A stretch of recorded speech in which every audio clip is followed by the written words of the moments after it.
All right, so welcome to Latinas Chat Media. This is our first Blab. How many people out there, if this is your first Blab, we are excited to have you Blab for the first time with us. The panelists are myself, Sofia Quintero, Linda Nieves-Powell, Theory, and Maria Nieto is trying to figure out some audio problems, so you may not be able to hear her, but we're going to keep her on screen because we're hoping that she'll figure it out and be able to join us. So the way we're going to do this is we're just a bunch of opinionated Latinas who care a lot about popular culture, think that entertainment is actually important, that it's not trivial, that representation matters, and we're just going to have ourselves a homegirl chat, and you're going to listen to us chat. You can send us any questions, comments, and we will keep an eye out and respond to you as well as we can. We have a couple of things that we want to talk about. And the first thing that we wanted to talk about was Jennifer Lopez's new show, Shades of Blue. And one thing that I wanted to share with everybody before we actually started talking about that is the interesting thing about Shades of Blue is that, well, first of all, we know that it's been renewed for a second season. And it's really holding steady despite being up against Shonda Rhimes' How to Get Away with It. Yeah, because it's Thursday night, right? And I didn't know that. What was that? Who? I'm sorry, I heard something. Not that. Okay, so, and the interesting thing is that even as a show like How to Get Away with Murder is declining in the ratings, that one of the reasons why Shades of Blue is holding its own is actually because of delayed viewing. So it isn't so much because people are tuning in as the show airs. What's helping the show stay strong and steady is the fact that people are watching it on demand. People are watching it later, and that viewing has been strong enough to keep the show going. But so, Linda, have you been watching Shades of Blue? I have. I don't. Well, when was the last episode? Was it the last? Was it last week? Just this Thursday, I think. Yeah. Oh, this Thursday. Oh, okay. It's really, really, really good. There are sometimes I feel like the writing is a little weird sometimes. It's a little awkward, but there's strong performances, and I love her in it. I gotta be honest with you. Oh my God, this whole thing with her. She is really, really good in this. She's really, really good, and I can't take my eyes off of her. It's just, and her scenes with Ray Liotta they're really great. Yeah. Have you guys been watching it? I've been watching it. I like the show. I am with you that I think what ultimately makes the show is the cast. It's a very strong cast, Jennifer included. I like that they don't try to glamorize her. They try to keep her, like the way she's dressed. She's dressed like someone who would be on Law and Order, right? She's not this cop that is all like, you know, Dolce and Gabbana out. Yeah, but she has some beautiful pants on. You ever notice her?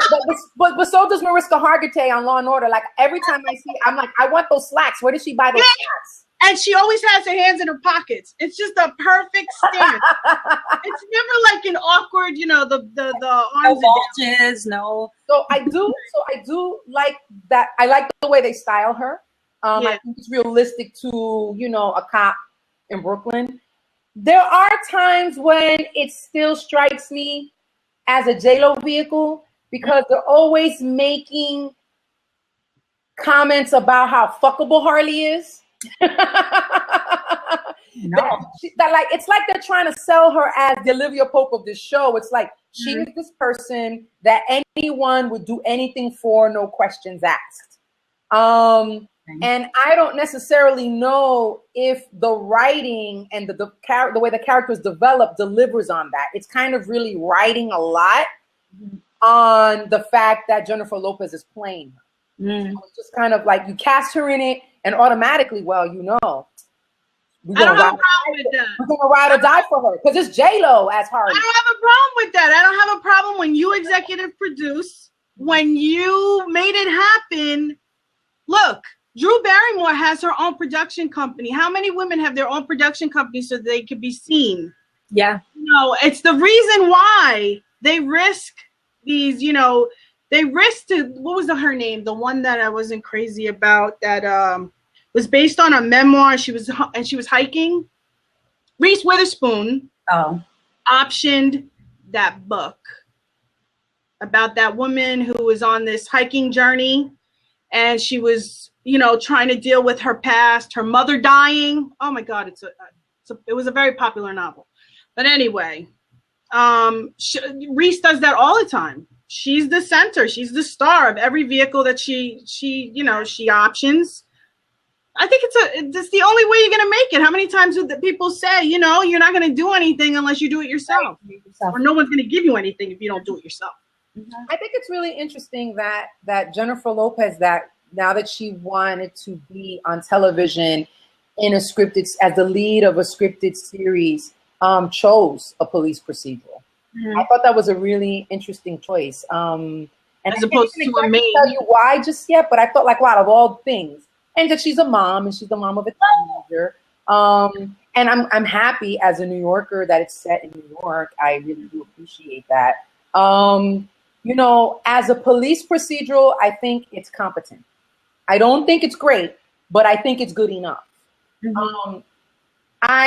They try to speak to some substantive issues like police brutality, but I kind of feel the way they're treating it right now, they're kind of throwaway lines. They're not really integrated into the storylines, except for the character of her young partner, where but that wasn't like a police brutality case. That's really more of like a questionable shooting case, and not really so much of, you know, like he jumped the gun and he whatever. So it's not the same as the kinds of cases that have been the headlines, except for, you know, most headlines with so, you know, on the one hand, I kind of appreciate that they are acknowledging some of these things. They're trying to talk about mental illness. They're trying to talk about, you know, it's not they're trying to talk about you know, domestic violence, but they're kind of doing it superficially.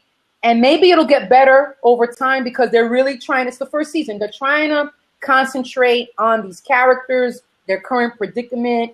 And I'm glad that it has a second season to maybe develop that and get better at it. I think it's the tone. I don't know what the tone of the series is. Yeah, it's a little off. It's very confusing. I don't know, because there are times that the guys are joking and it becomes really funny in the midst of all this other stuff that's happening. So I don't know what it is there, but they definitely need to fix something. But I love it. I watch it. Siri, do you watch the show? I do not watch the show. And I don't want to say I do not, as in I'm totally against the show. I'm definitely not. I want to see the show. I don't have cable. So I'm a delayed viewer of everything. And then the thing sort of with me is that for me to like log on and watch something, it's got to be a show that I'm already invested in for some reason, you know? And so then I'll make the effort to like log in and watch it the next day or the day after. I do want to say that I want to see the show. A lot of people that I really like, I care about their opinions, are saying that they are really enjoying the show. And so that makes me a little bit more, you know, I'm not always on the J-Lo camp. Although I've been defending her more recently, I think I'm getting to appreciate who she is as a person. I think for me, you know, you mentioned something earlier about the fact that it's a cop show and it's not something else. I'm not totally surprised by that, because cop shows, especially in New York, seem to do really well. You know, if you're gonna like sort of pick a theme to go with for a television show, you want to pick, well, what's been the most successful TV show in New York? Law and Order, right? That thing's been on for 30 years, and multiple renditions. Yeah, multiple, exactly, all the spin-offs and everything. So I think that was maybe a smart choice, right? What do people love? What do they like to watch in New York City? Let's add this twist. I love the cast. I think the cast, and this is the interesting thing. I might be getting a little ahead of myself in this, but I think that this is probably the strongest ensemble that she's ever worked with, and they might be pushing her up. I think a lot of the romantic comedies, like she wasn't really working with people that were, you know, super high level dramatic actors. And so maybe that's part of why the show's working, because she's got this great ensemble of super talented people that might, you know, be making her rise. And I've said this before where I think she's investing more in her talent now, like probably taking more acting classes, you know, vocal classes, that kind of thing. So I think she's starting to develop because, you know, a lot of her older stuff, I think like between Selena and like maybe the first 3 years of her career and like now, a lot of the middle stuff has been fluff, and it's hard to see an actor grow. But if, you know, if people that I trust are saying that she's really doing a great job, then it makes me think like, oh, she must be really like, you know, focusing on training, focusing on developing, being able to match, you know, the people that she's working with, because Drea Di Matteo does really great work, and she's very picky about what she does. She doesn't do everything, you know, like she's not on TV all the time. And then Ray Liotta obviously is, you know, an amazing, amazing actor. So I think, you know, I'm excited for her. I'm glad it got a second season. I think it's a new way for us to sort of think about her and look at her. And I think a lot of screen actors are making the TV leap in the last maybe 5 years, right? We've seen a lot of big name Hollywood actors go into TV, and, you know, some doing well, some maybe not as much, but, you know, but I want to see it. Because I don't think you have to see it. It's not something that you necessarily watch. I mean, feel like because we're Latinos, we have to support everything made by a person whose last name ends in Z. If you're a comedy person, watch your comedies. If you're a police procedural person, watch your police.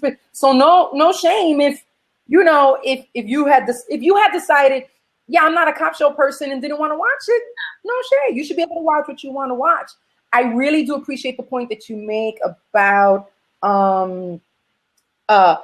that she has surrounded herself with other really strong performances, because I've kind of always been of the mind that who's around her also elevates her. Because if you look at the beginning of her career, she actually, at the very start of her career, in a way that very few younger actors get to do, was working with some really powerful people. Like her first couple of movies were with Sean Penn and with Jack Nicholson, and, you know, and I thought it was really amazing that she got those opportunities as a young actress, especially as a young Latina.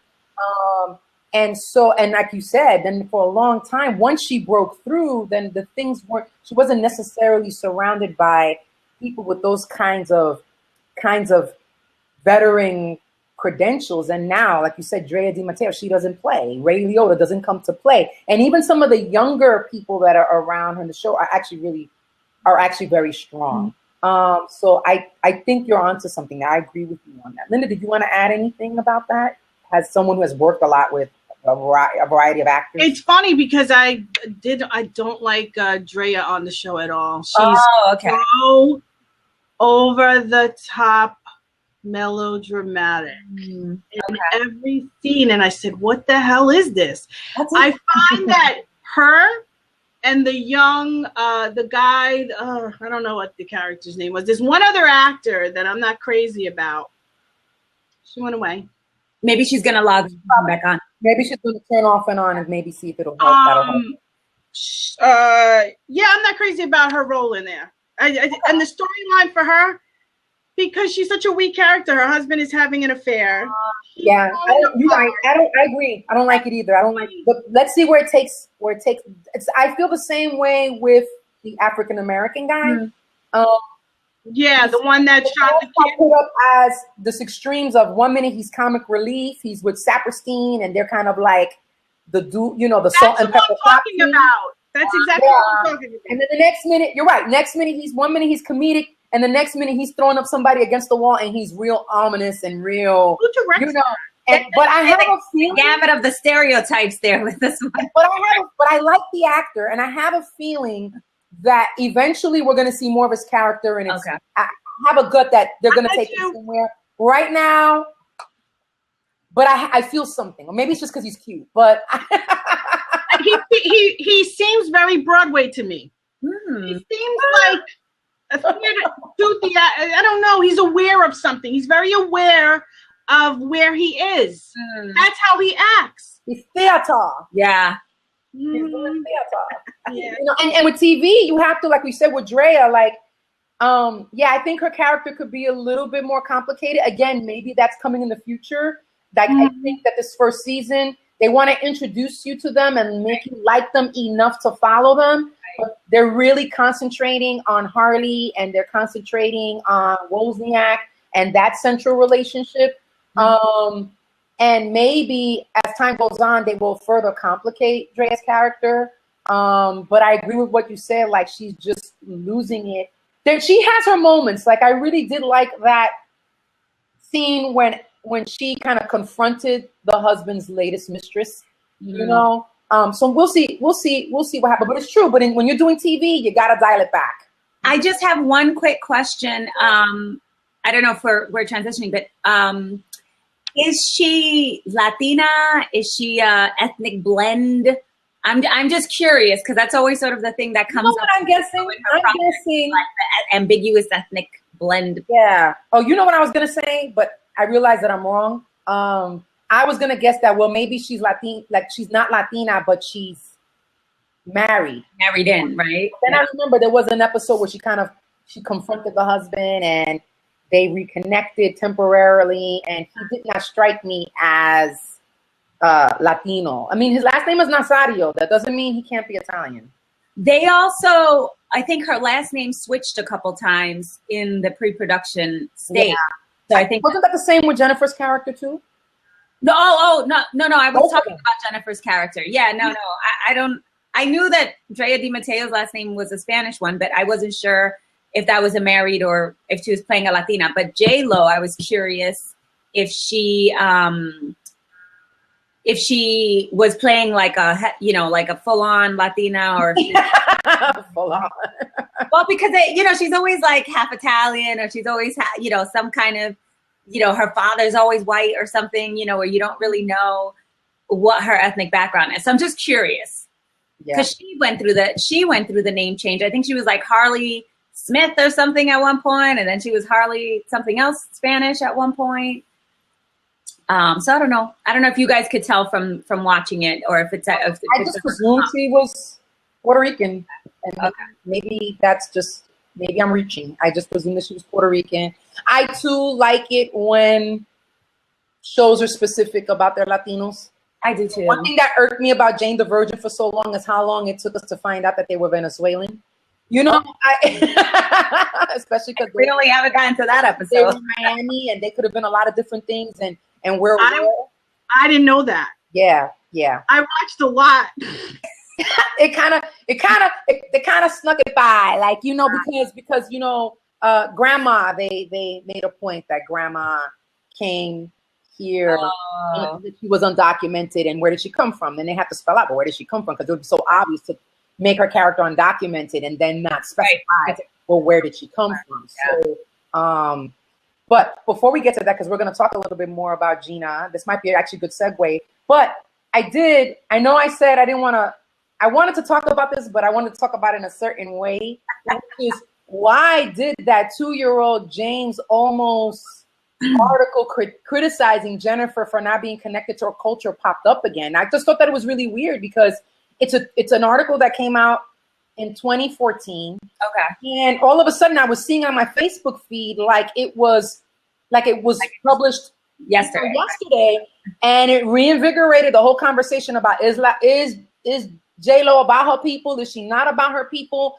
And I don't want us to get into that conversation, but I'm just curious, as Maria, who has been having problems getting on, said, well, she feels like the issue is evergreen, and that's why it keeps getting traction. But it's like that conversation doesn't die, even though in the past couple of years Jennifer has actually been doing a lot of things in terms of her philanthropy, in terms of her production, that has been very supportive of the Latino community. And that's coming from someone who was critical of her on multiple levels, and especially on that front. Even I have to say that in the past 2 years, she stepped up. So I'm just like a little bit taken aback that this article is getting traction again. Because it kind of like ignores that even if it's been recent, she has been doing things. I think, you know, when I first saw it, I shared it. I didn't even look at the date, which is, you know, that's something that I've been trying to get better about, because it's true. These things sort of like become viral and they're from 10 years ago and you're like, okay, well, that's totally obsolete now. So I didn't look at the date, but I just found it very interesting. I found the critique really interesting because, and I was actually having this conversation with some friends last night. I think in the outer circles, we have this conversation, but I've never really seen, I guess at the celebrity level, people calling each other out like that, you know, like saying like, oh, this person's not Latin enough, or this person, it seems to come from like the masses, but not necessarily from them against each other. So that was one thing that I thought about. The other thing that I thought about is right now that conversation is happening in the Black community, because you see major issues happening and you see celebrities who are being vocal about what's happening in the Black community.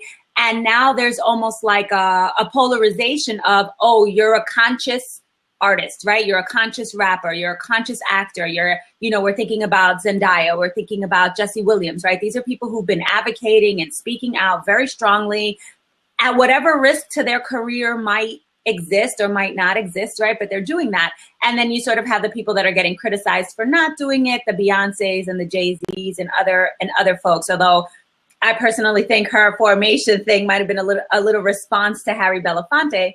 But so I wondered if, because there's been no Latino celebrity or anyone who has come out to talk about the immigration raids, who has come out to talk about any major issue facing Latinos, US born or not US born here, that I think people are curious. Where do our people who have an audience stand? Why aren't they speaking out about these issues? That might be putting a lot of like thinking into whoever shared the article, who shared that they might not have been thinking all of that. But that's sort of, those are the things that have been marinating for me. And I think we're asking, I think as a community, we're asking our people, to our celebrities who have audiences in the millions, to speak out on our behalf, because they have the reach that, you or I don't have as individuals, right? We're sort of like, I feel like we're almost pleading with them, to please like make a statement. I look at something like, I think, who was it? And this might be a tangent, but Mark Anthony like made that comment or whatever about Trump at his concert, and that caught on like wildfire. And it's like, okay, he made a comment about Trump at concert. I wouldn't necessarily call him, an activist, but but it caught on, right? So that made me think like, oh, people want this. They want the people that they admire and care about that are celebrities to speak out. And she hasn't really done that. And I'm wondering if the article got recycled because we're now looking at celebrities, activists, I think is the word that was going on. I don't think we should do that, though. Yeah. I really don't think we should do that. I think was the weird thing that happens, and this is what I was thinking about when I was thinking about Gina, is that the minute you get to a certain place, and that happens to all of us in a sense, if you have a successful book, if you have a successful play, you suddenly are the one that has to answer all these important questions. Now, some of us care, some of us know to answer it, some of us don't know how to answer it. But we go to everybody who's some sort. I wish Maria could talk because I know she's dying. No, still not working. Oh, I can't hear you. But maybe type the response in the chat. That's all. And then maybe we can then I can check on it and convey it. Yeah. Finish what you were saying, Linda. Sorry. What was I saying? Yeah, I just feel that all of a sudden you're ordained. But we shouldn't look to them to fix anything unless they want to do it. It's just, look, it happened to me. Suddenly you have this thing that's taking off and everybody wants to know what you think about everything. Well, I don't have thoughts about everything. I don't have opinions about it. I have a lot of opinions, but I don't have and who knows, I might be a dangerous person to come to in some point in my life that you're asking me these questions and now I'm sharing them in public. Mm-hmm. When you get to the Gina thing, I actually want to. Well, we're going to get to that in a second. What I want to say was two things on that is, number one, I for one, like, you know, Siri, you brought up, like, we're looking to people to do this now. And, you know, not that long ago, there was a petition that went out that was calling out Trump and his racism, and especially his, you know, his things against Latino immigrants in general, and it was a lot of Latinos who had signed. And I ain't gonna front. I looked at that list and I said, who signed this? Who didn't? Because I'm looking to who I want to support. Mm-hmm.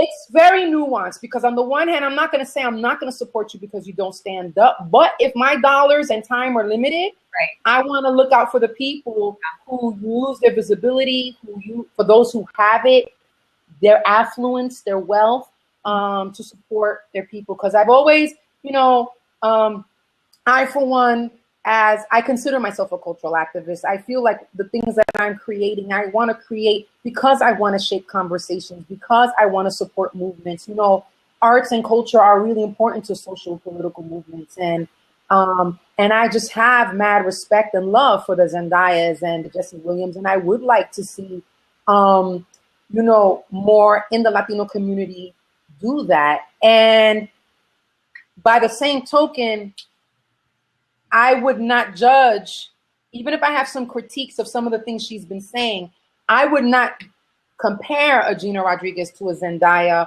or Jesse Williams, just for the fact is that we all have our own journey. Right. And Zendaya is an unusually woke young woman. For her age to be as woke as she is, you know, that's not the norm for anybody. For anybody. And maybe it's not, maybe Gina's journey is a different, her political, you know, her journey of political education is different from Zendaya's. And so to say like, wow, Zendaya's 17 years old, why can't Gina be like her? Well, that's Gina's trajectory is different. And so while I would like her to be more like Zendaya, I don't think it's fair to, you know, diss her for not being Zendaya. She's not Zendaya. She's not Jesse Williams. And I don't think people do grow when we expect them to be following any other path than their own in terms of their evolution as artists, in terms of their evolution as political people, in terms of their evolution as spiritual beings. I just don't think, you know, that it's fair to compare her journey to anybody else's. That said, I do have a lot of critiques of what Gina is saying, because I just do feel that if you are going to take on this role where you want to create movements and you want to speak out about these things, then it behooves you to be informed. And I feel that some of the things that she's been saying, you know, in response to Oscar So White, Oscar So White has been ill-informed, a little dismissive of, you know, of that movement. Obvious diversity issue, yeah. Yeah, and a little problematic. That racism can't be the excuse all the time. Right. I take issue with that. I think Gina's analysis does not reflect a real understanding of what racism is, because racism is institutional, it's structural.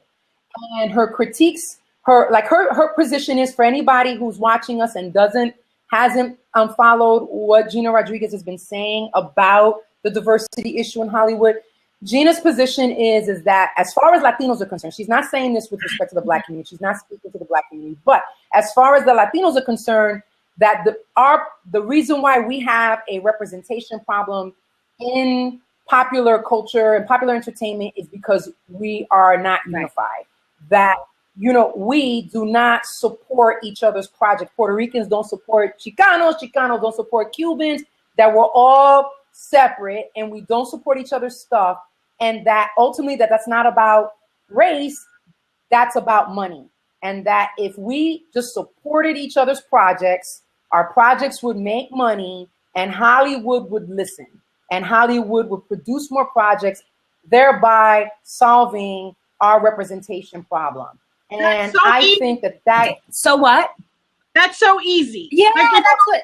Why hasn't it been done? That's what I was going to say. Go ahead, Linda. Sorry. No, you know, I'm looking for something. I struggle with it because it's so simplistic. It's almost offensive. Like, what do you think? Nobody thought about that 30 years ago? Like, no. Haven't we talked about it? What I'm saying, like, no. Come on, girl. You know, so you just came up with this brilliant strategy now in 2015, and that's what, you know. So I think it's and I think it's also actually unfair to artists who have been really trying to not just create a career for themselves, but also open doors. There are people who have done it. Has it been, you know, has it been as widespread? Maybe not as well known and so on. But, you know, like, you know, so anyway, so I think her sort of analysis of it is very simplistic. I don't think that she's really, you know, I'm glad for you that you have achieved your success and you're living your dream, and that's very nice. But, you know, that doesn't, you can't sort of like look upon the world and say, well, if I can do it, everyone can do it. If I, you know, that's not fair to people who have been in the industry longer than you and still have not achieved the amount of success that you have achieved for a number of different reasons, right? And I'm really getting tired, you know, and I have to say that in the past, I have struggled, you know, I have thought about or even argued, okay, there isn't a lot of support, but now maybe as I'm getting older, maybe as I'm sort of looking at different things, you know, I've been a performance artist long enough to know that the support issue is like a lame argument. There are, you know, people who are going to be there to support. I don't expect that everybody is necessarily going to support every little thing that I do just because I'm doing it. You know, like that's an unrealistic expectation. And I think that, you know, it sort of makes it seem like we are our own bad guy.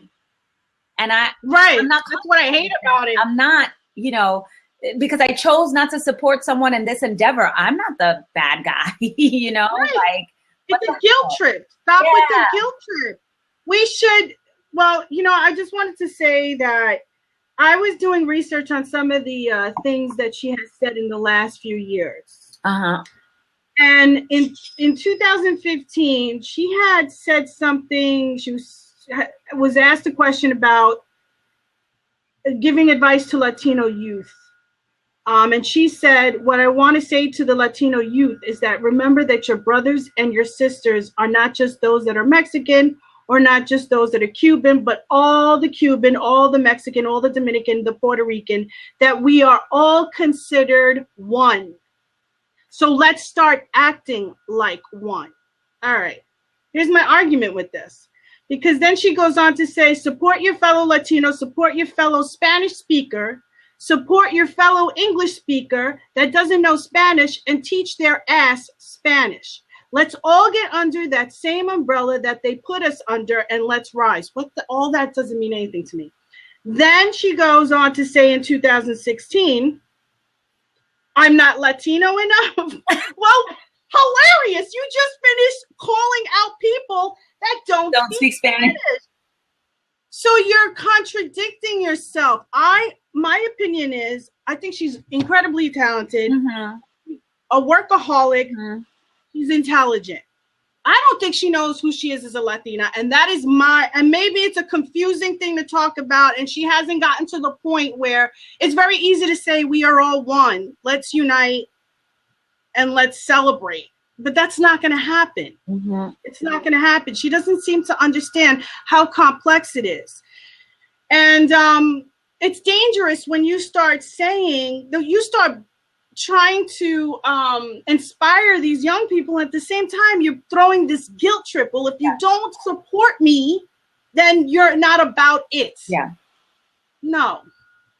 And I think that's also something that, you know, those ideas to me come from somewhere else, right? When you look at a studio is going to argue, we don't put more Latinos in our films because Latino people don't go to the movie theater. You know what I'm saying? And so some of what she's saying kind of sounds like that, like, oh, we can't progress because people are not, you know, our own people are not supporting us. And that to me is kind of like a bit of a recycled argument. I posted not too long ago, and I couldn't find it afterwards, that video of the Huffington Post interview with her where she's talking about that thing. Like, I define myself as a Latina, whatever that means. But, you know, it was very difficult to watch because she was very defensive. And I don't, you know, I as a consumer, as a viewer, as someone who wants to support, have some difficulty when someone is being that defensive. Like, what happened to you to make you feel attacked in this way? And didn't your manager or anyone tell you that when you became famous, that was going to happen, right? So she takes everything personally, and then she throws it back at the people. And that I'm having a problem with when you're also at the same time saying, you know, or sort of positioning yourself as some kind of like, you know, activist or someone who has an eye on, you know, the Latino issue in Hollywood or the Latino issue in America or whatever. You know, this is all personal for you. This has nothing to do with people. This has nothing to do with community. This has to do with the fact that you feel offended by something that someone's told you because you grew up, you know, I don't know how you grew up, but she didn't like her toes. Well, she didn't like her toes, and she curled her toes. And then the other thing someone commented on it, and then she wrote this whole long thing about the hateration on the internet. You're gonna have haters. Okay, let me just speak to that too, because, you know, yes, you're gonna have haters. Some folks are gonna hate you for really, you know, reasons where you should just tell them to kick rocks. But some folks who are critiquing you don't hate you, and their critique is valid. And one of the problems that I had with the way she was talking about specifically the Oscars So White and boycott was dismissive of it's a Black critique. Yeah, not only of the critique, but of the activism. Right. You know, because she was framing it as, she didn't say it this way, so I'm not quoting her, but so just know that. But the essence of what she was saying, very clear, was kind of like, stop complaining and do something. Oscars So White is doing something. Boycotting the Oscars is doing something. And it's like what you said, you know, Mama, you're not new to this struggle.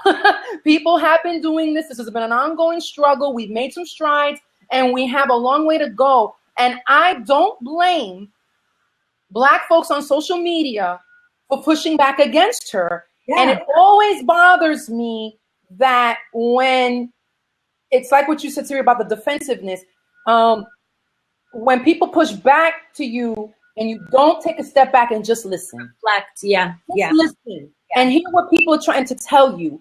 And maybe in the end, your opinion is not going to shift. Your strategies are not going to shift, but you should listen. And I kind of felt like, you know, I always have a problem when you get a fair critique and you make it about like, don't question what's in my heart. Right. You know, I got an issue with that. I'm like, so when she started to say, well, let's focus on solutions. I don't have a problem with her saying, let's focus on solutions. But what that is saying is that the activism on social media, the activism in real life, and the critiques were not solutions. You know, if it wasn't for April Rain and Oscars So White, which isn't a new thing, she started that last year, and it just got revived this year because it's the same old bullshit, right? It hasn't changed, and that's why it got revived. I don't think if it wasn't for that you would have a variety cover talking about race, and we would not have right now an African-American woman heading up ABC. These things matter. So it's a problem for me to see her not listen to that critique, personalize it so much. And I also am not happy about the lack of Latinos who were just like, yeah, girl, you know, cheerleading her. Folks are just gonna hate. You know, I wanted to see more Latinos on social media. I'm like, yeah, mama, love you, support you, but you're wrong on this. And you need to listen to African Americans about this. Yeah. I think, you know, I think and this is the thing, I agree with you. It's fine to want to try to explore solutions. I think I tend to be a person like that. Like, okay, you're presenting me with a problem, let's figure it out, right? That's sort of how I operate. But I think it's super important what you were saying, that the need to take a step back, think about what's being said, whether it's about you specifically or not about you. Like, okay, I'm gonna have a voice in this. Someone's gonna ask me, right? Because you're gonna get that reporter on the red carpet that's gonna say, so what do you think about this, right? That's the hot topic. And sort of, you know, and sort of think. And you know, that behavior of being dismissive, that behavior of saying, okay, we're not even gonna deal with that, we're gonna focus on this, is tragic, because in exploring why that is, right? That's where the good, for me, that's where the good conversation happens, right? Like even, you know, I think the Academy now is trying to change their structure, right? They're trying to change their structure and change who has voting power and la-di-da, because they realize that, like, I don't know, and these are not real statistics, but like 80% of their population are white men over 60. And, you know, so white men over 60 maybe are not going to vote for, you know, someone who's African-American who's telling a story in Straight Outta Compton, right? Like, that's not their thing. Fine. Unless it's but it's interesting to me that Oscar So White started that conversation. Like, maybe we need to reflect on our membership, because our membership reflects what gets nominated, who gets nominated, who wins, la-di-da, right? So for her to kind of bypass all of that work, right? That people are maybe now starting to say, like, holy shit, this is real. People care. Social media sets things out into the world like wildfire. We need to stop and look at this. You know, it's not helpful. And even her solution is not really helpful, right? What was her solution? Aside from, oh, we need to support each other. Her solution was Movement Monday, right? Say a little bit more about that for folks who might might not know what Movement Mondays So is. in an effort to create or expose people to diversity, Gina Rodriguez started the hashtag Movement Monday. And every Monday she's posting online a Latino person in the entertainment industry. Do you want to get in there, Linda? Oh, one Latino. Can I get it once? No, one. I said one Latino. It's been like 4 weeks for now. the week. I thought there were a few on there. I gotta go check it. So she was supposed to have been promoting every Monday a Latino actor, or, well, probably mostly actors, but Latino entertainers, so that we could see the breadth of our community in the industry. And that's nice. That's the perfect word for it. Nice. But that's all it is nice. It's not. It's not going to do anything. When you read Huffington Post, Right. They're saying this is the solution. HuffPost loves, I don't know who's writing these things for her, but she has a group of people that create these little graphics. From her, yes. Everything she says. Yes. And people were starting to question, you know, wait a second, that doesn't make any sense. And when you see that over and over again on your timeline, you know, some people just keep reading without thinking.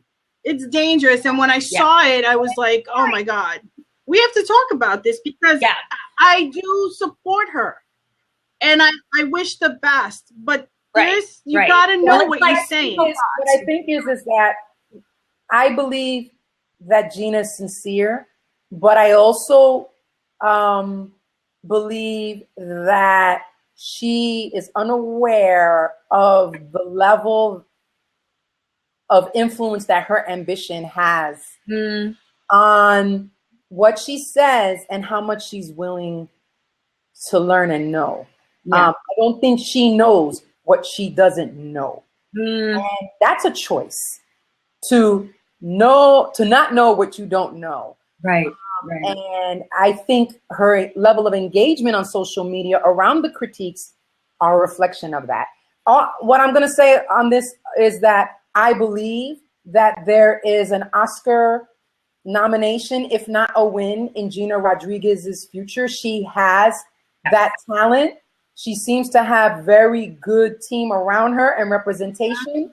I just hope that when she has that nomination, and whether or not she wins or not, that she has evolved enough in her understanding and in her courage to recognize that Oscar's So White made her nomination possible. Right.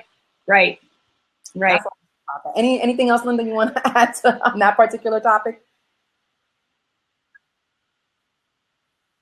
In a way, I disagree. I feel like she uses the whole Latina thing as a market, as part of her marketing, in the way that a certain author used to use it back in the day. It became another Blab. Because I'm sure an opportunity will come up to talk about that. I want to see. Yeah, I want to see if it changes in the next year, her message. So yeah. I just I think it behooves Latinos to support Oscars So White and to support anything in whatever way we can, and not to do it just because of our own self-interest, that because the work that African Americans do benefit us, but also because it's just fucking right. It's just right. It's just right. We do have a comment from Tanya Jennifer, who says, I think Gina is young and definitely has a chip on her shoulder, hence the defensiveness. I also don't mean young as a criticism, but more so speaking rashly. We have all done it. I know I have. We also need more Eva Longorias out there. She is a mover and a shaker. Yes. Tanya Jennifer, yes. And America Ferrera, didn't waste any time. And Rosario Dawson. Dawson is an extremely talented actress who hasn't really had, I feel, yet, as much as she works, hasn't had the opportunity to really show what she's capable of. And yet, she has not been fearful about speaking out about things and getting involved in political movements. America Ferrera was speaking about stuff before her show, which I actually love her show, and I think people should watch Superstore. It is a fun, fantastic show. I love her character. I love the whole show, and I really want to support that. So, this whole thing about, I get it. Like I don't want to act like making these decisions to be politically outspoken is easy, and that people, that we should fault people for not being strategic with their careers. But I also, it's just difficult to, it's just difficult when you do have people who have not had the visibility, who have not had the opportunities, who have not had the success that their talent reflects, still being willing to speak up. Like, I feel that when America spoke up a while ago, when Ava has spoken up, when Rosario has spoken up, it was at a risk to their careers because they weren't necessarily in the clear. They're not J-Los. They're not J-Los, and yet they still speak up. So when folks are kind of I realize that folks might be thinking, let me wait till I'm at that Jennifer level, and then I'm just going to break out with the politics. I'm going to break out with the money and the finance and the philanthropy. But there's a lot of people who don't wait for that and still speak up and speak the truth. And I just feel like those are the people that, again, if I have limited time, and no shade to people who don't, but if I got limited time and resources, those are the people that I want to support. I mean, I think it's a shame that in the industry, we've seen this happen a lot. We saw it, I think, with Michael B. Jordan not too long ago. He made some crazy comment. I think, it saddens me that the entertainment industry exists in a way where people do fear what will happen to their career if they say certain things or they do certain things. Nobody seems to be afraid of getting a DUI and what that'll do to their career, but they are afraid to like make a political statement. That's not a justification. And I don't like that. I hate that exists. However, I agree with you completely, Sophia. I have a little bit more, maybe it's because I am very political in myself. I always have a little more love for the people that I know are doing the work behind the scenes, you know, the people that are trying to move and shake. Eva Longoria, you know what? Listen, people may not like her TV shows, and that's okay. And I think we might get into that later, but she is investing in something. She's putting people out there. She's taking financial risks and career risks, and that's interesting to me. Not to mention all the political work that she does outside of that. She does a ton of speaking engagements. She talks about Latino issues. She talks about immigration issues. You know, she's been doing some work even in Washington, D.C., speaking on some of these issues, right? You don't hear about it as often, but that's the kind of stuff that matters to me. You know, what Rosario does. And the one difference that I think with Rosario Dawson, because I've been pretty much trying to follow her career since kids, Rosario Dawson is not trying to be famous. She seems to me like the kind of person that wants to work, but it's not about being famous. It's not about having 1 million followers. It's not about who's looking at me. I want to, you know, and that seems to me what she's about, which is why I respect what she does so much more, you know, because she's not, you know, and although and I agree, she's a tremendously talented actress who doesn't have the kind of, you know, exposure that you were saying before, you know, that some of these other actresses have that may have equal or less or more talent. But it seems to me that she's not about the fame. And when you become about the fame, all these other things come up, you know, I think, and it's, you know, it's hard, but I think here's my issue. Because of social media, because you can have 1 million followers like that, of people who essentially become your minions, you have to take more care, I think, with what you say and what you do. You could have said, in this day and age, you could have said something crazy when you were 15 years old, and somebody will dig it up and find it and put it out in the universe, and you have to deal with it, right? So I think that, you know, Gina is in a really interesting place because she has amassed so much attention.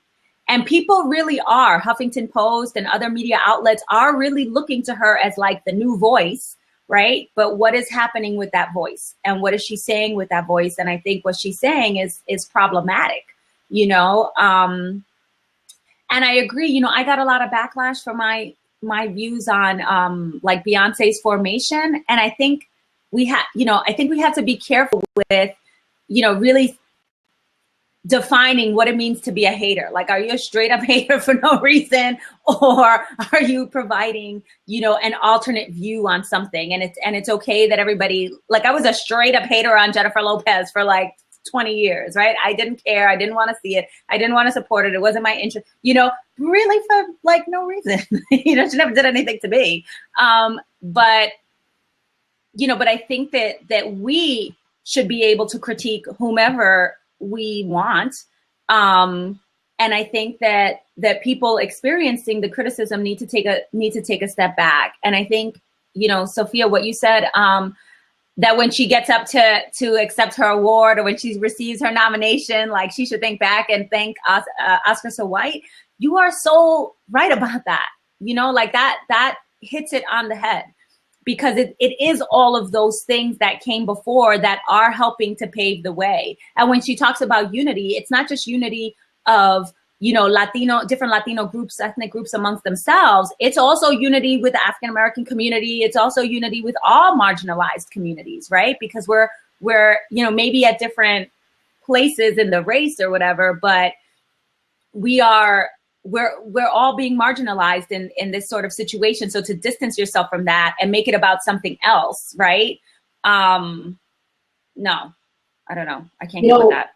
Something that you mentioned that I think is really important to bring forward even more, which is the notion of HuffPost and all these mainstream media outlets who have kind of designated Gina as the spokesperson. I mean, I got to tell you, that already is suspicious, right?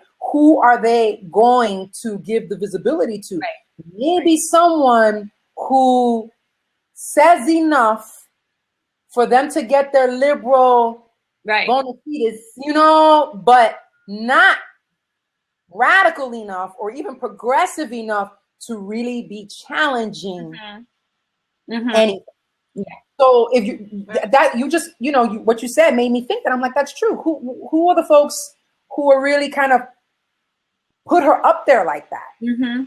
And what is their investment in doing that? Why is it that, you know, there's a lot of stuff that Ava Longoria is doing and that Rosario Dawson is doing and that America Ferrera is doing and have been doing, and they are not getting that same level of visibility from these mainstream media outlets? It's got to make you question. And if that is not a reflection of the structural, deeply embedded institutional aspect of racism, then I don't know what is.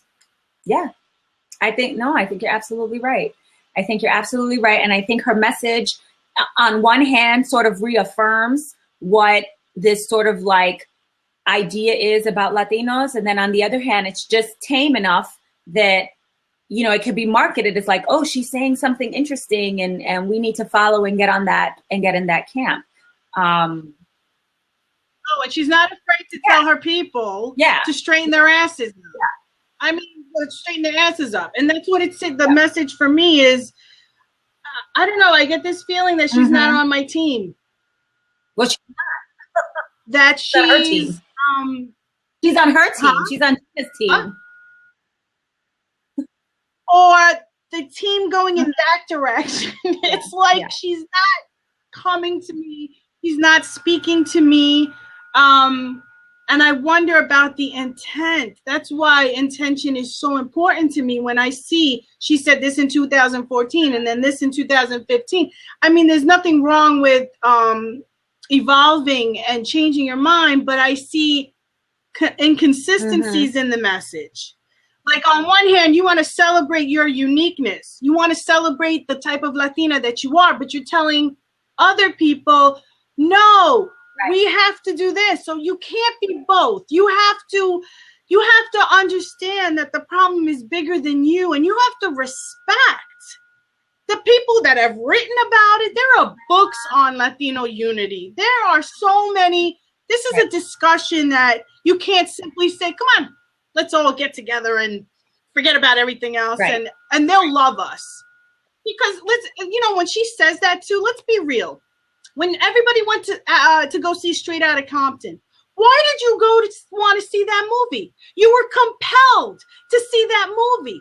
Maybe in the back of your mind it was a support thing, but that support is not the reason I'm taking $12 out of my pocket.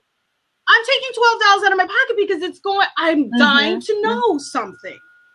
So let's say there is a successful Latino movie and a lot of Latinos show up. Is it about unity, or is it about the message of the movie that compels people to go spend money? Let's be real. It's not as cut and dry as everybody. Let's all go support. I hate the word support. You know where I'm coming from. It's funny because there have been times where sometimes I do watch something because I say, you know what, this is put out, let me support. And I'm not always happy with what I supported, which is why I have to take a step back and say, what am I supporting? Why am I supporting it? Like, what is the job of that really? And we're seeing it with our political leaders today, right?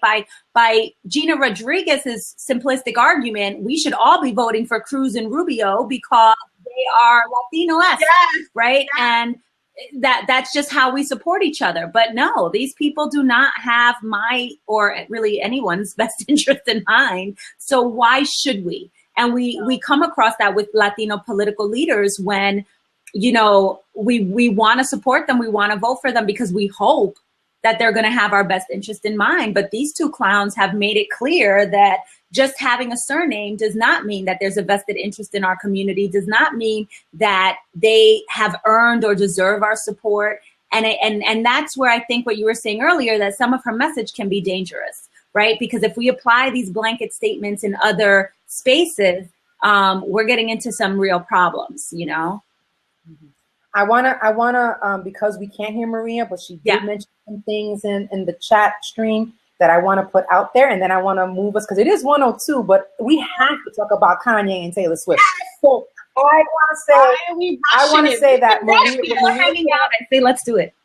Maria, what I just want, before we move on, I want to that Maria wanted to share that, remind folks that Rosario's behind Voto Latino. Mm-hmm. And what I want to add to that is that, you know, she started that a bunch of years ago. That's something that she's doing right now. She's been doing that.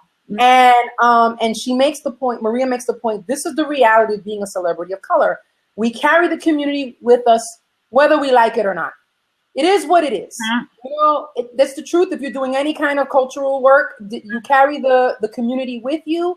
And to kind of build on what you've said, Siri, and actually what you've also said, Linda, is the bottom line is a lot of celebrities want our people to have their backs and support them when they got a product to sell, but then are not trying to return that support when we've got our lives on the line. So let's take it out of Hollywood and representation, even though that's important and those things matter and those shape public opinion and shape policy. But I always have an issue with any celebrity. I want to support people, but you know, I have an issue when the only time you need my support is for me to put money in your pocket. And then when we have these folks coming for us, you've got nothing to say. Right. We're your community. No, we're not just consumers. We are your community. We are your people. We are not just your buyers. And Maria is sitting there with the body language, like, bitch, talk. We can't hear, but we can hear her when her body feel her presence just shooting through the computer. I feel you. I feel you, Maria. I wanted to add to what you were saying. And it's a blab for another day.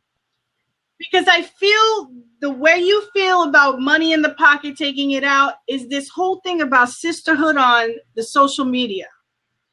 And sisterhood for me is a really weird place, because there is a sisterhood that we don't even have to say it. We know it's a sisterhood because we do what we do for each other. Then there's this other sisterhood out there that if you're not a part of it, you're not considered part of the sisterhood. You can't have an opinion about it. You have to buy everything that everybody offers, or you're not part of the sisterhood. You have to post a fucking thing every 2 seconds. Then you're not part of the sisterhood. If you're not posting, why isn't she posting? She only posted once.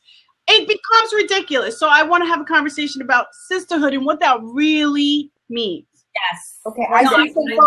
I see some folks who really want to move this conversation for Kanye. I see you, HTMD double zero D. So as folks know, Kanye came for Taylor Swift again.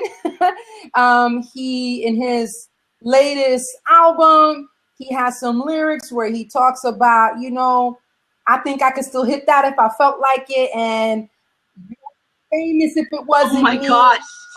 Which inspired Taylor when she became the first woman to win, what was it, like Artist of the Year?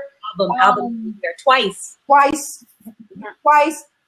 She decided to sub him, and a lot of folks, as much as Taylor works our last fucking nerve, still felt she was right to do that. But Siri, you weren't Team Taylor. Can you tell us a little bit more about that? Absolutely. So I do want to preface by saying, when I originally posted on this topic, because every once in a while I like to, you know, get in these conversations, I was concerned about Taylor sort of rehashing what I thought was like a 7-year-old problem. I wasn't aware of the song lyrics at the time. Someone made me aware like later in the thread. So I was like, okay. But,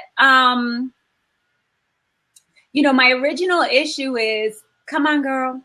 You have the 2 Album of the Year Grammys. you are not going away anytime soon. Like, people love you. You are America's sweetheart.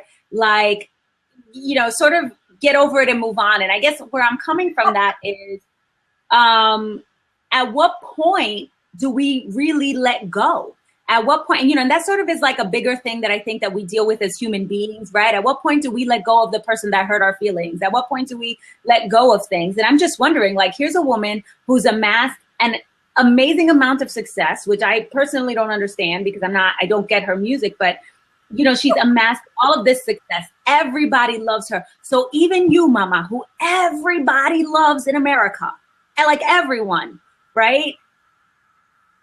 You still felt the need to say something. Now, after reading everybody else's responses on the thread, you know, we actually got into a really nice conversation about patriarchy, about misogyny, about sexism, and it's just all the ways that that conversation evolved, which I'm very grateful for, because I think it became less about celebrity gossip and more about how are these issues playing out in our own society. But, you know, but it also in the back of my mind made me wonder, so you could be, you know, someone at her level and I guess maybe still be human, maybe still be affected. Like, you know, I was just kind of like, move on. But again, when I first posted it, I thought she was still, you know, concerned about like things that had happened in the past. I didn't realize, you know, and then my argument to that is, well, you write a song, you're good at it, diss him in the song, you know, and let's see where that goes. So yeah, that's kind of like where I was coming from initially with it. I'm gonna bring in just one or two comments from folks. Oh yeah. Who are posting on the stream before having Linda step in. You know, HDMD00D is saying that Kanye is acting like a child and his behavior is very disrespectful and he's just acting up way too much. But Tanya Jennifer says she's not a big fan of either Kanye or Taylor. She says, but I do think that Kanye has been sipping a little too hard on that Kardashian Kool-Aid lately. I wish Taylor had not addressed the issue at all. She merely added fuel to his ego fire. Mm-hmm. And here's the thing that I want to put up, because, you know, when Siri first posted this on Facebook page and got the conversation going, I noticed that it was really interesting how the only time men spoke up was to criticize the women for even talking about it and caring about this. And the other thing that came up that I want us to be careful about, because it did come up, you know, there's speculation that maybe Kanye West might have some kind of mental illness. And I think it's very, very important that we take care not to conflate misogyny with mental illness, because there's a lot of people who might be bipolar, who might have some kind of other mental illness, who are not misogynists. And there are a lot of misogynists out there that don't have mental illnesses. And can the two overlap? Absolutely. But I just think we have to be careful to not treat them like one is necessarily the cause of the other. I think Kanye, you know, some people say that Kanye might be behaving the way he is because he just hasn't been the same since his mother passed. But I got to tell you, Kanye has always been misogynistic before his mother passed. So, you know, and I do believe, talking about Kardashian Kool-Aid, I do believe that, you know, I think that the man does have some serious issues, and they are not about that intervention life. Somebody on Twitter, I wish I could quote them, basically said, you know, the Kardashians treat Kanye like a mascot. And I was just like, whoa, that's harsh. And I think there might be some truth to that. And they're not even aware of it. Do I think they love him? Of course they love him. But I don't know. But on the Taylor Swift thing, I'm not a fan. I won't front like I've never nodded to any of her songs. She's a very, very good pop writer. She's not famous for no reason. Right. You know? But I also feel that Taylor Swift is the poster girl for white feminism with the capital W, capital F trademark in the corner. And she's insufferable. And if I'm mad at Kanye, I'm mad at Kanye for keep bringing her up. Yeah. Then I feel like she had the right to clap back. And I felt the way she clapped back was true to who she is. But she's not Nicki Minaj. She's not going to go up there and say, what's good? She's not going to put it in a song. You know, that's not who she is. So I'm not going to expect Taylor not to be who she is. I do expect Taylor to and she was being strategic. She wanted to say something. She had her opportunity to say it on a world stage. And I think the way she handled it was very strategic and very smart. And again, you know, so I'm not mad at her for doing that. But yeah, I think Kanye needs to go get some help on multiple levels. And yeah, I do think that even though Taylor is not famous for no reason, I do think that she gets a certain level of play and visibility and is given a heft that she does not have simply because she's a cute white girl by cute white girl standards who speaks girl power. I don't think she's all that feminist, honestly. I think it's about Taylor. Yeah. I don't know that I don't know that and her squad of millions. Call her a feminist. I could see where people would look at her and say, rah, rah, girl power. I think it's interesting that what these acceptance speeches are becoming, and they're becoming a really interesting place for people to either, you know, like express an idea, or like make a commentary on something, or they're using it as this place, sort of how she did it, to comment on something that's, you know, that's sort of happening to her.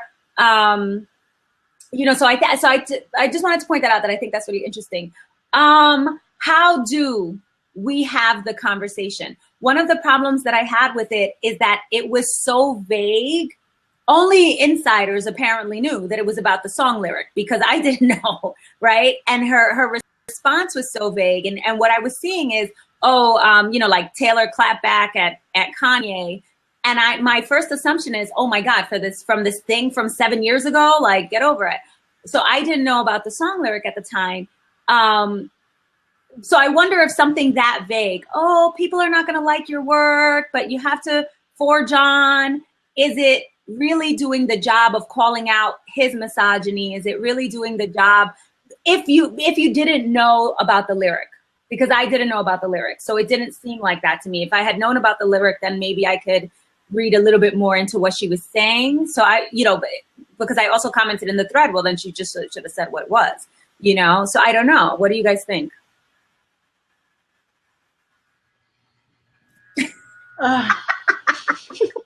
What do you think, Linda? You know, I don't know what to think, but Siri, you're right. It's becoming these speeches are almost becoming what happens on Facebook with people. It's almost like social media mentality is taking over the world everywhere. Yes. And whoa. Hello? Yeah, we're here. Got you. No, I thought I heard Maria. So I don't know what to think. I mean, she wanted to address it. She addressed it in a classy way. I'm not crazy about her, because for me, all you got to do is look like her and have that talent, and you're in.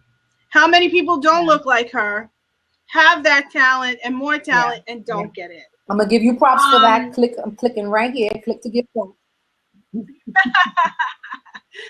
But I don't know what to think. Honestly, I think it's all silly. It's all high school. I don't know if it's something serious to analyze. I don't know. I really don't know. I really don't. So I have nothing to say about it.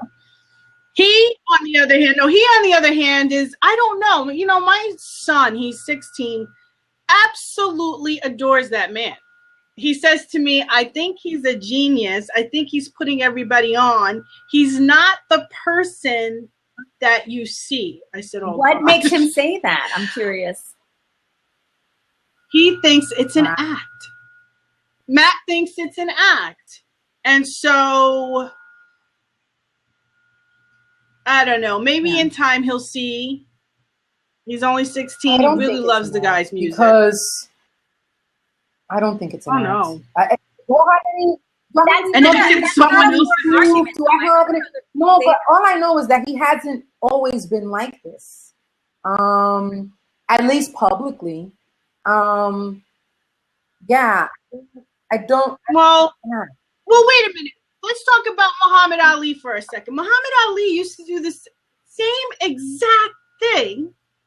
Maybe not maybe different because you're talking about boxing and rap. But he used to go around saying, I'm the greatest, I'm this, I'm that.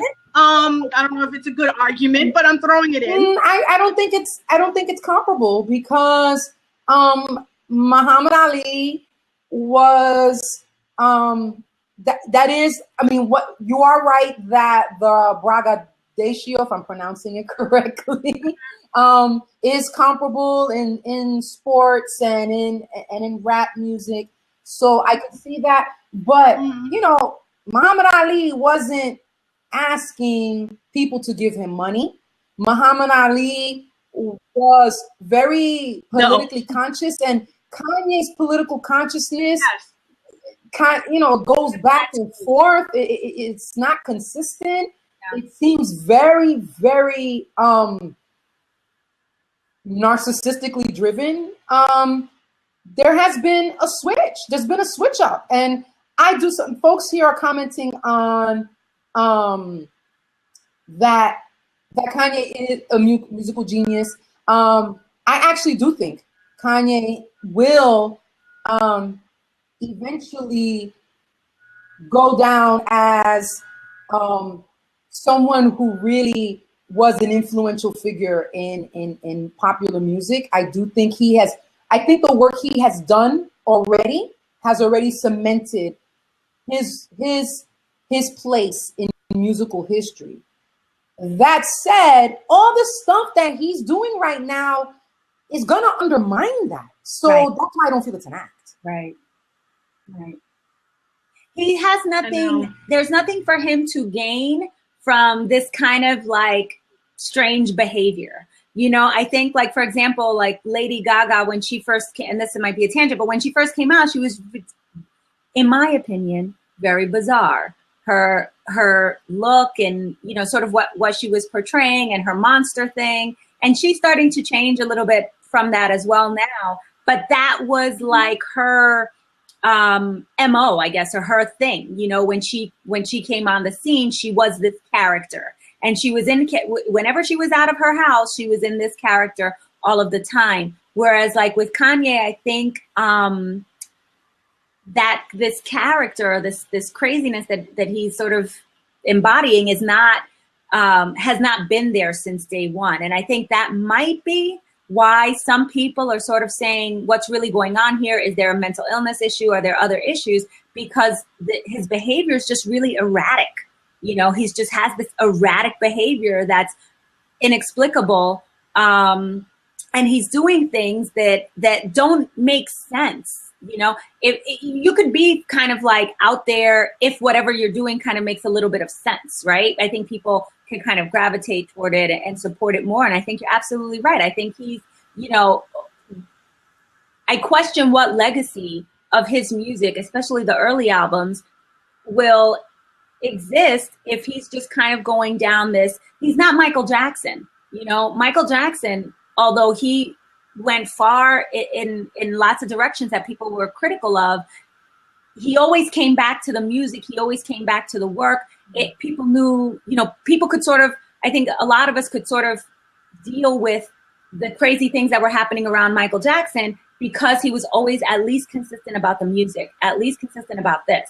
Whereas Kanye, you know, I don't know what music he's put out recently, unfortunately, but some of the reason why I can't listen to him right now is because he's doing all of this other weird stuff that I just don't get. Like, I don't understand why it's there. And, you know, the song lyric now, it does, I am posed with that question that other people are asking, like, why now? Why again? He's making her relevant.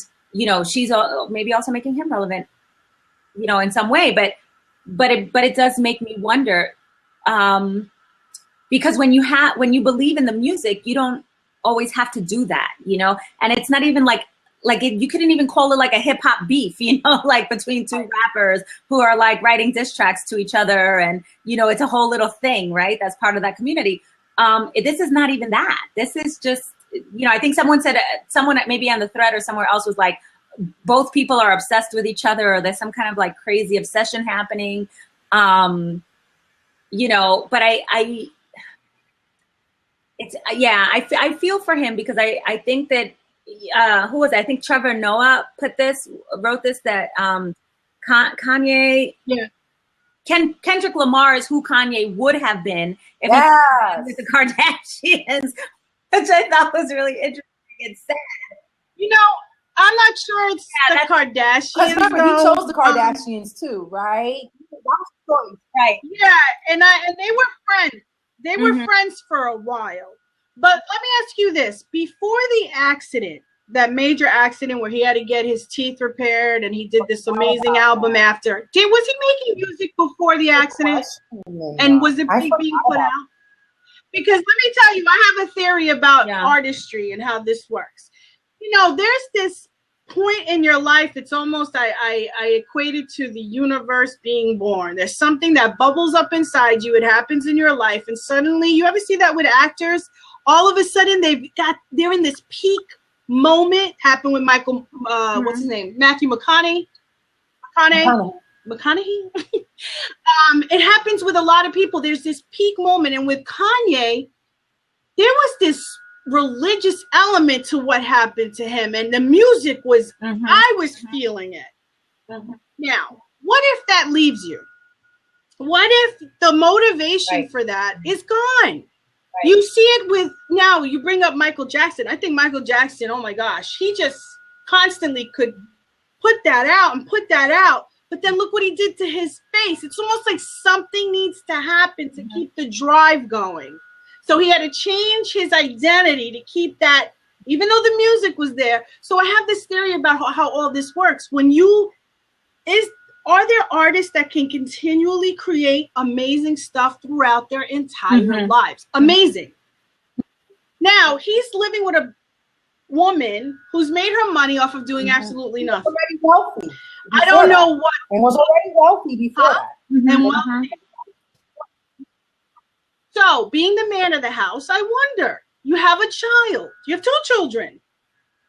How he feels if he's contributing. I wonder if that has anything to do with him not being able. And let's talk about the music industry at the same time. My son said the problem is he decided to put out that album on that one music site. And nobody was signing up. So there, to me, it's a combination of things with Kanye. You know, I'm not going to say simply that he's just losing his mind. Things happen to these people. And I don't know how he got into $53 million of that. By the way, that campaign is up to $7,000. I checked it this morning. Oh my gosh. That was a fan. I'm very afraid that they're actually going to raise the money for him. I mean, I'm not afraid, but oh no, I froze. But it's just something that I'm thinking about. Oh look, Kanye West joined.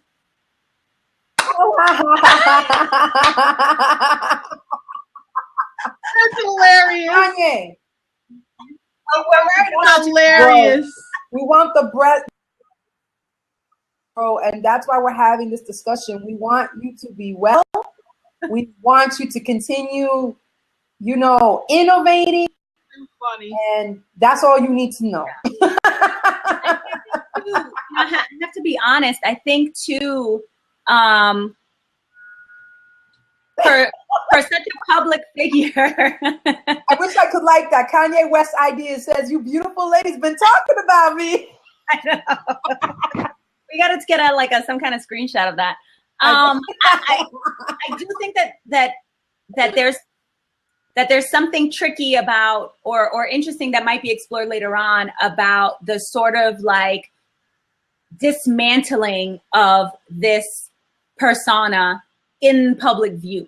We're literally in real time watching this man maybe fall apart. I haven't seen it, but I've been hearing about this crazy outburst just before the SNL performance that he gave, and just sort of all these little things that are happening. And I think is Kim broke his spirit, I think is what Maria wrote. Is Kim responsible? Is it his own mentality? Is it losing his mother? Is it all these things? But even aside from all of that, we're watching someone who, I think most of us can agree is a well-respected artist, a writer, performer, kind of fall apart, you know? And maybe these little Taylor outbursts are, you know, sort of, maybe they're part of that. I don't know. I agree though that we can't, I don't want to get, life is tough. I don't want to get. I need funding for all my ideas. $20 million in debt. The struggle is real. This idea says, I need funding for all my ideas. Life is tough. And my answer was, can't help you with that, bruh. We're trying to construct your problems right now. So that maybe. And I told you the time was going to fly. I'm glad we were able to put all our topics up there. But there's something that Maria said that I wanted to just put out here as we wrap up this thing to see if anybody has one of those comments. And she said, you know, that her position is that Kanye's political consciousness is self-aggrandizing. And I agree with that. And that's why, Linda, when you kind of, you know, compared him to Muhammad Ali, I was like, no, because Muhammad Ali really experienced the cost and he stood for something that he took. And Kanye doesn't. He doesn't. But Kanye, I feel that is very much at risk of very high personal costs. You know, that no amount of money or fame can compensate for, and that's my concern. Does anybody want to say a last word before we wrap up? Maria. Oh, we're gonna get that to work. Yeah, we will. Also, the Oscars aren't the issue. It's the industry of filmmaking and investors and producers who fund money that don't allow for people of color to get through in film. Yes, yes. What Kanye West's ideas put up there on the Oscar matter is I think, a really important point, that the Oscars aren't the issue. I think he's right. Like, the Oscars is a reflection of the ongoing industry of filmmaking and investors and producers who fund money that don't allow for people of color to get through in film. And I think that's the point. And I think the reason why that is because they don't see our stories as universal. Right. Like, that you can tell straight out of Compton, and that is something that people of all races are going to respond to. So that's the last point I'm going to make. I don't know if anybody else wants to make one last point before we wrap it up. Okay, so I'm going to take one last comment from Kanye West Ideas, who says, I'm a filmmaker that focuses on Asian filming and diversity, as well as more females on film, and it's much cheaper. There are many investors who won't give you funding without white people leading. It's a sad reality. And I think that the evidence of what Kanye West Idea just put out there, I think that bears out. We see that. I think that's not an opinion. I think that's a fact. So, I think. You want to say one last thing? I was going to say this might go to a future Blab. Yes, Don Chino. Thank you, Maria. He just wrote or said publicly that he could not keep funding for the Miles Davis biopic without there being at least one white person in the film. And that is huge. We don't have time for it today, but we need to get there. When are we going to come back? Do we have any idea? And then I'm going to tell you guys when we're going to come back, and we got tons of ideas, and we would love to hear from you guys what you would like us to talk about, and join us in the chat with. One last thing I want to say, I think all you got to do right now is look at the trailer for the movie Race, which is about Jesse Owens. Look how prominent that secondary white character is in those trailers about this extraordinarily groundbreaking African-American man. So that's a perfect example, very recent example that you could click on the TV and see right there. So everybody who joined us in, thank you, because you know there's a lot of ways you could spend an hour and a half on a Saturday. Thank you for sharing. We're still this is our first Blab. We're still getting used to doing this. So thank you for bearing with us. Hopefully next time we'll be able to hear from Maria herself, because she has some wonderful things to say that she wasn't able to share. She was limited to the chat stream. We are aiming to do this at noon Eastern Standard Time every third Saturday. So we hope that you will follow us on Twitter. So when we do that, you'll know Latinas Chat Media has a page on Facebook that we hope you'll like and follow the conversations on there. And we're also all on Twitter. So thank you so much. We hope to do this again third Saturday. I can't tell you off the top of my head what the third Saturday in March is, but we hope to see you then. And please, let's continue the conversation on Facebook, Twitter, and all other social media. Thank you, everybody. Right now. We're also gonna. This has been recorded. We're also gonna put it up on SoundCloud and on YouTube. So if you want to share anything with your friends, we absolutely encourage you to do that. So thank you, everybody. Have a fantastic weekend. Okay, one last thing. Who's watching the Oscars tomorrow? What? Who's watching the Oscars tomorrow? I think I'm gonna watch it just because I want to see what Chris Rock says, and I honestly have to know if Sylvester Stallone wins. Okay, fair enough. I want to see the reaction. Maybe I'll go to my sister's and watch. I don't think I will. I'm not invested in none of these movies. I wasn't invested in them before they became labeled Oscar nominee. I'm not any more invested now. But that doesn't mean I might be tempted, but I'm going to try to honor the boycott and participate. All right, guys, have a great weekend. No matter whether you watch or not, have a great or good afternoon. Gracias. Bye.